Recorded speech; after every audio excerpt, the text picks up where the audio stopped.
নমস্কার বন্ধুরা, এখন পাবলিক সবচেয়ে বেশি বিভ্রান্ত হচ্ছে এসআইআর ফর্ম পূরণ নিয়ে। কারণ বিভিন্নজন বিভিন্ন রকম এসআইআর ফর্ম পূরণের কথা বলছেন। আবার সমস্ত বিএলও একই রকম কথা বলছেন তেমনটা নয়। বিএলওরা যদিও ট্রেনিং নিয়েছেন, কিন্তু বিভিন্ন বিএলও বিভিন্ন রকম কথা বলছেন। কোনো বিএলও বলছেন দেখেছি যে আপনি আপনার জন্ম তারিখের জায়গায় যদি 2025 সালের ভোটার কার্ডে জন্ম তারিখ না থেকে থাকে, শুধুমাত্র সাল থেকে থাকে, তাহলে আপনি সালটাই লিখে দেন। এই রকম আবার অনেকেই চাইছেন যে আমি অনলাইনেও ফর্ম ফিল করে দেবো, অফলাইনেও করে দেবো। রিলেশনশিপে আপনি কার নাম দেবেন, এটাও আপনাদের কাছে একটা কনফিউশনের জায়গা। একই সঙ্গে 2002 সালে আপনার নাম ভোটার তালিকায় অন্য স্টেটে ছিল, মানে আপনি তখন অন্য স্টেটে বাস করতেন। সেক্ষেত্রে আপনার সন্তানরা 2002 এর তথ্য কিভাবে দিবেন? কিংবা আপনি যদি নিজে 2002 সালের একজন ভোটার ছিলেন, সেটা অন্য স্টেট বা অন্য জেলার, তাহলে আপনি কিভাবে এই ফর্মে সেটা লিখবেন? সব কিছু তথ্য আজকের ভিডিওর মাধ্যমে আলোচনা করব।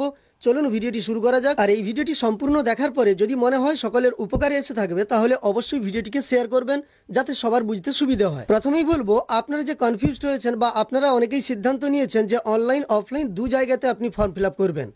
আসলে অনলাইন ফর্ম ফিল কাদের জন্য আর অফলাইন ফর্ম ফিল কাদের জন্য, সেটাই প্রথম আপনাদের বুঝতে হবে। দেখুন, যারা বাড়িতে আছেন, যাদের বাড়িতে দুটো করে ইনুমিনেশন ফর্ম দিয়ে গেছেন বিএলওরা, তাদের অনলাইন ফর্ম ফিল কোনো যৌক্তিকতা নেই। কারণ আপনার বাড়িতে যেহেতু বিএলও এসে দুটো ফর্ম দিয়ে গেছেন, আপনি অফলাইনে ফর্ম ফিল করবেন এবং বিএলওর কাছে একটা জমা করবেন। একটি কপি আপনি রাখবেন, যেটি রিসিপ্ট কপি, এবং সেই কপিতে বিএলও স্বাক্ষর করে দিবেন। তো আপনার কাছে তথ্য প্রমাণ থাকলো, ভবিষ্যতে কোনো সমস্যায় পড়লে আপনি ওই কপি দেখাতে পারবেন। এছাড়াও যারা বাড়িতে নেই কিন্তু বাড়িতে সমস্ত ডকুমেন্টস আছে বা বাড়ির লোকেরা আছেন যারা আপনার ফর্মটি ফিল করে জমা করতে পারবেন, সেই জন্য ফর্মে দেখতে পেয়েছেন আপনারা অপশানটা আছে যে যদি বাড়িতে আপনি না থাকেন, আপনার পরিবারের যে কেউ ফর্মে সিগনেচার করতে পারেন বা বুড়ো আঙুলের ছাপ দিতে পারেন। সেক্ষেত্রে তিনি সম্পর্কটা লিখে দিবেন। অনলাইন ফর্মটা কেবলমাত্র তারাই ফিল করবেন যাদের কোনো মতে অফলাইন ফর্ম ফিল সম্ভব নয় বা যাদের পরিবারের কেউ সেই মুহূর্তে সেখানে নেই। ধরুন পুরো পরিবার মিলে এখন বাইরে আছেন এবং আগামী 1 মাসে ওনারা আসবেন না, যতদিন পর্যন্ত এসআইআর চলবে তারা আসবেন না। সেক্ষেত্রে তারা অনলাইনে ফর্মটা জমা করতে পারবেন। যারা ভাবছেন আমরা অনলাইন অফলাইন দুভাবেই ফিল করে জমা করব, তারা কিন্তু সমস্যায় পড়তে পারেন।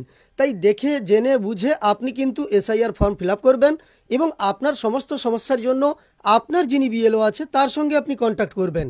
আপনার বিএলওই আপনাকে সঠিক পথ দেখাতে পারবেন।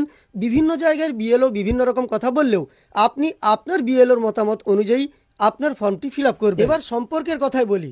দেখুন, সম্পর্কের বিষয়ে আমরা প্রথম থেকে বলে এসেছি, বিএলওদের অ্যাপে এই যে ভোটার তালিকার নিবিড় সংশোধন হচ্ছে, তার যে ম্যাপিং করার প্রসেস আছে, সেখানেও কিন্তু 4 জনের অপশান আছে। অর্থাৎ যাদের 2002 সালের ভোটার তালিকায় নাম ওঠেনি, তারা কিন্তু তাদের বাবা কিংবা মা কিংবা দাদু কিংবা ঠাকুমা, এই 4 জনের তথ্য দিতে পারবেন।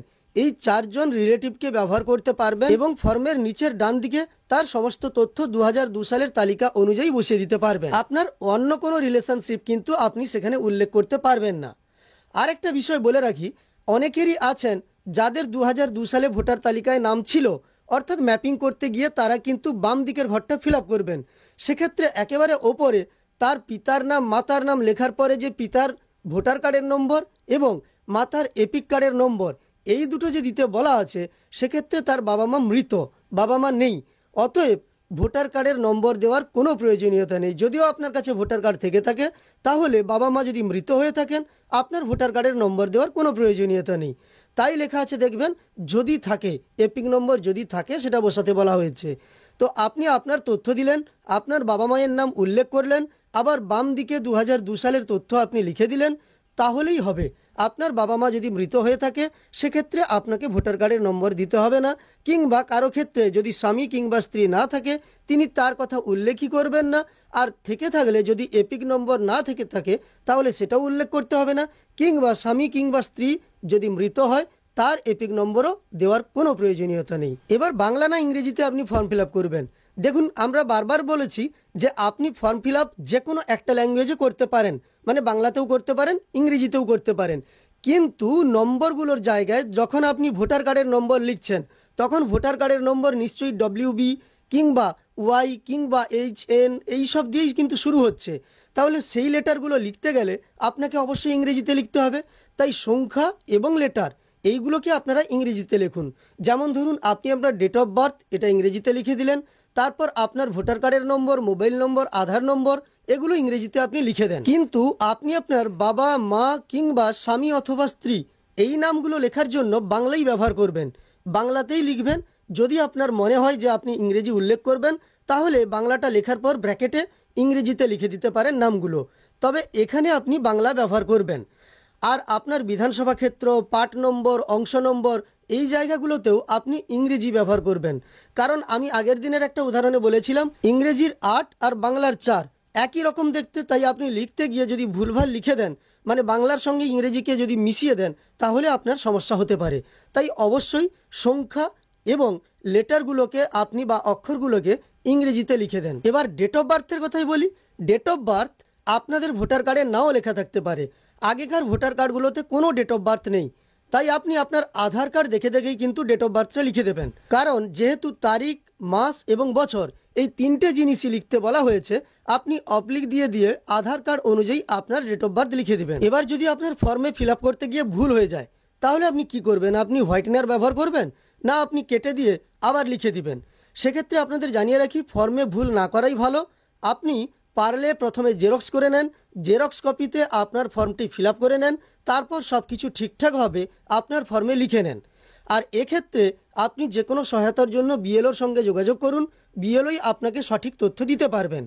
তাই ফর্মে কাটাকাটি কিংবা সাদাকালি যতটা সম্ভব না ইউজ করা যায় সেটাই ভালো হয়। যদি খুব প্রয়োজন হয় তাহলে আপনি অবশ্যই বিএলওর সঙ্গে যোগাযোগ করে সেই ব্যাপারে সমস্যার সমাধান করবেন। আর আবারও বলে রাখি, আপনি অবশ্যই কিন্তু ভোটার তালিকার নিবিড় সংশোধনের জন্য এই যে ইনুমিরেশন বা গণনা ফর্ম অনলাইন অফলাইন দু জায়গাতে ফিল আপ করবেন না, আপনি যে কোনো এক জায়গাতে ফিল আপ করবেন। আপনার যদি অফলাইন ফর্ম ফিল আপ করা সম্ভব হয়, সেটাই সবচেয়ে ভালো হয় ফিল আপ করার জন্য। আর যাদের পক্ষে অফলাইন ফর্ম ফিল আপ করা কোনোভাবেই সম্ভব নয়, তারা অনলাইনে ফর্ম ফিল আপ করবেন।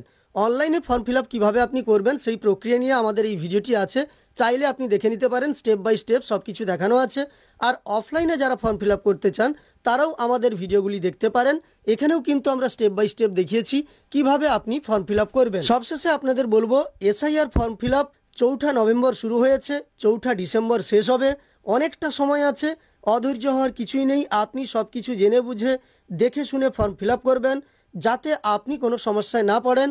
আর এসআইআরে তেমন কোনো সমস্যা হবে বলে মনে হয় না, কারণ এখানে আপনার তথ্য ম্যাপিং করা হচ্ছে যে 2002 সালের তথ্য অনুযায়ী কারা বর্তমানে ভোটার হিসাবে এখনও পর্যন্ত আছেন বা কাদের নাম বাদ যাবে, সেই সঙ্গে তাদের পরিবারের কারা কারা ভোটার সেই ব্যাপারেও কিন্তু তথ্য নেওয়া হচ্ছে। এটা হলো কেবলমাত্র ম্যাপিং করা। সেক্ষেত্রে আপনি ধৈর্য ধরে সব কিছু জেনে বুঝেই আপনার ফর্ম ফিল আপ করবেন এবং যে কোনো তথ্যের জন্য বিএলওর সঙ্গে যোগাযোগ করবেন। আশা করি ভিডিওতে আপনার অনেকগুলি কনফিউশন দূর করতে পেরেছি। ভিডিওটি ভালো লাগলে লাইক করবেন, সেই সঙ্গে চ্যানেলের সঙ্গে যুক্ত থাকতে চ্যানেলটিকে সাবস্ক্রাইব করে রাখবেন। আর ফেসবুক থেকে দেখে থাকলে অবশ্যই পেজটিকে ফলো করে রাখবেন প্রতিনিয়ত এই ধরনের তথ্য পাওয়ার জন্য।